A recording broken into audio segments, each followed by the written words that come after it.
The media, meanwhile, is upset over Donald Trump and Vladimir Putin meeting at that G-20 gathering. It was a conversation, whatever you want to call it, but the venue is what's got them upset. I wondered why. So, Donald Trump had a second meeting with Vladimir Putin, and we are upset. Why? Because we in the media didn't know about it prior, or because we just want to pile on about it now? You know, for the life of me, I'm really at a loss on this one, and why this is even an issue. I mean, these guys were not holed up alone at some super secret location. They were at a Group of 20 summit of world leaders in Germany. This was at a dinner for those leaders. All the leaders knew about it. They were all there. Not a one, from what I can see, wearing a disguise. Look at that table! They talked, they mingled, they moved around. You know, the sort of thing that world leaders do at a meeting of world leaders. The same media famous for saying leaders should talk, just not this one, and break bread, not war, just not this one, and work together on solving crises, not making new ones, just not this one. Stop. Just stop. You are trying very hard to mask a hate that is now too over the top. Go after the president on things that matter, not the silly things that don't. It is fair game to say the president might have dropped the ball on health care. We said it on this show. But to say he did the same, dropping in on a world leader at the same table, look at that table! Everyone's there. It's like 5 Cavuto family reunions. All right, we call him as we see him here, but the whole thing about go after Donald Trump, and we do on issues that matter. We figure we have time to do the good and the bad because there are so many 24-hour business networks, news networks on. We figured get into everything, but this thing was silly to me. And that common sense is getting quite a bit of reaction as we speak. Kabuchi on Twitter writes, if Donald Trump starts riding around shirtless on a horse, the media can worry about Russian influence. But until then, can they focus on us? And it's Catherine on Facebook. I'm so over all this BS. If it was reported that Trump ate cornflakes for breakfast, the deranged left would find issue with that. And then Linda on Facebook. It was not a meeting. It was a conversation. Come on, Neil. My point is the obsession over whether it was a meeting or a conversation, it doesn't matter. It was in front of the world and all the world's leaders and their spouses and all their respective camera crews. Everyone caught it. Everyone saw it. So if you're trying to hide it, it didn't work. It was too clever by half, I guess. To Washington Times columnist Madison Gesiotto, conservative reviews Deneen Borelli, and Democratic strategist Christie Setzer. So Christie, ended with you. I just found this obsession crazy. But believe me, and we do it here, go after him on the things that matter, like this sudden obsession with still going after Jeff Sessions when he should be focused on all things economic. Fair game. This, not fair game. What do you think? I 100% disagree. I think that if you were an alien who came down from Mars and knew nothing about the November elections, you didn't know that Putin had in fact hacked the U.S. elections to Donald Trump's benefit, you didn't know that Donald Trump actually called on Russia to, unleash Hillary's emails and go through them. You didn't know that Don Jr. was meeting with all kinds of Russians. No, that's not my question. If you knew what they had or talked to each other in a conversation or a meeting and they were at a dinner, and that raised suspicions when everyone saw it and knew about it, is that so wrong? That's all I'm saying.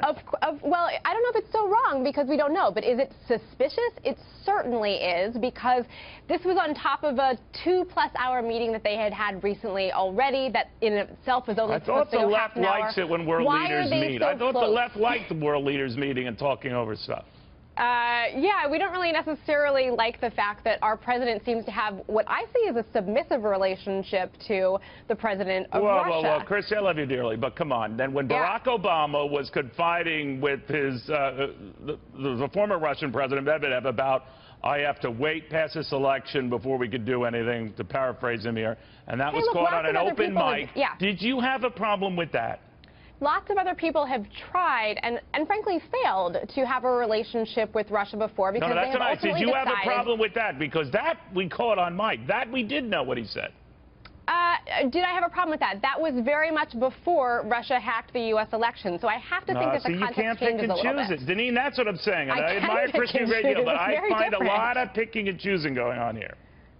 Neil, listen, I'm in Las Vegas today, and let me just tell you that the left and the media has gone all in with anything Russia. They have bet the house.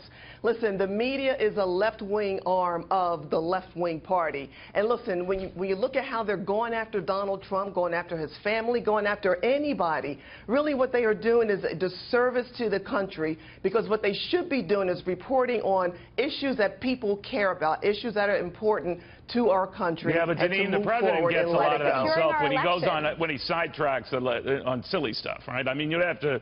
I'm not condoning all the other stuff that's going on here. I am saying this president hurts himself with this stuff. I don't think this meeting, or whatever you want to call it, or this, you know, dinner conversation that apparently everyone knew about, is the issue. I think it's this president sometimes feeds the beast with this stuff, doesn't he?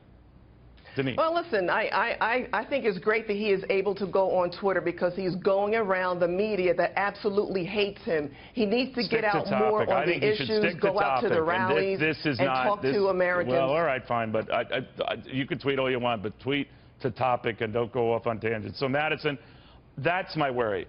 This issue, this meeting at this, you know, global gathering of leaders and their spouses and their translators, this is not one of them. I just don't think it's one of them. What do you think?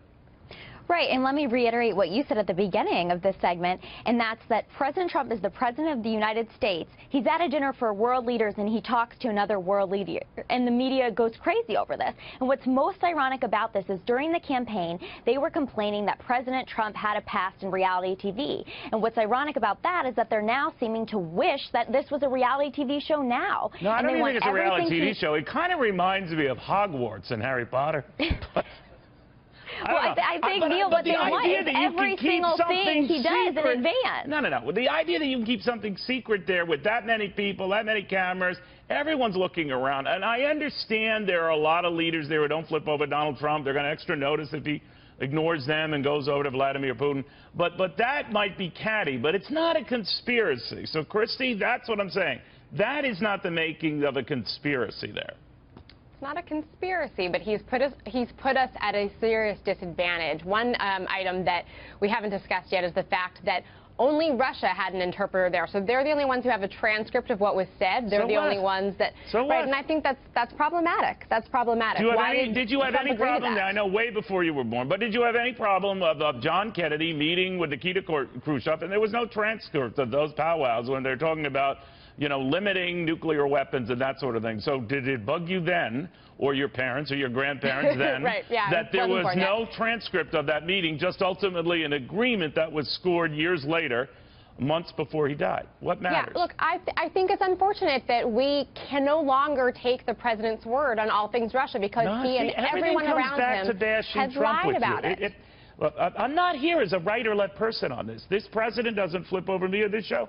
And by the way, I barely like myself. But, Janine, I'm looking at this in all seriousness and saying, surely there are bigger issues to address. I chastised the president at the opening of this broadcast, chastising his attorney general, still fixated on whether he should have recused himself, still fixated on what that created and the investigations that followed. Get over it, Mr. President. That's what I said. But this dinner and the timing and who speaks to whom, waste of time. What do you think? I agree, and that's what we're seeing in the headlines, Neil, which is very unfortunate. And listen, a lot of Americans want to get past anything that's Russia because they've been investigating forever. They haven't found anything, and they really need to move forward to get our agenda spearheaded and to talk about the president's position on energy, our energy independence, which would create jobs and better the economy. Talk about issues that really affect Americans on an everyday basis. But Madison, then to that point, then it's the president himself who has to avoid making these kind of distractions when he tells the New York Times and revisits this whole Sessions thing, genuinely disturbed and angry about it, and I understand that. But I think as Doris Kearns Goodwin, the historian, put it, you know, you never want to see, or good presidents really never want the world to be seen sweating. You might be sweating and cursing and doing a lot of other things in private, but you don't want to give that advantage to your enemies, do you? Right, and I think regardless of what he says to the media, they're going to continue to cover him negatively. And Harvard actually just came out with a report saying that they've covered the first 100 days of coverage by all the mainstream media outlets, as well as Fox News and others, and they saw that over 80% of coverage was negative towards Donald Trump, which is just unheard of. President Barack Obama had 41%, other presidents were 60 or under, and so this is something that's never really happened before. He really is in a war against the mainstream media, which is very unfortunate because, like I said, regardless of what he says, they're going to draw the attention away from his main goal, which is continuing to best serve the American people, and that's why he was elected. People want to be better served by their president, just as they want to be better served by Congress. And I think we could see some changes in 2018 along these same lines. He's got to stay focused, not worry about a dust-up over a dinner, but I think he's got to stay focused as well. And many have to, you know, sort of take a chill pill here, step back, and prioritize what's going to tick them off. And I don't know if this is in that category. That, again, is my opinion. And remember, the right and the left hate me. And I feel vulnerable at times.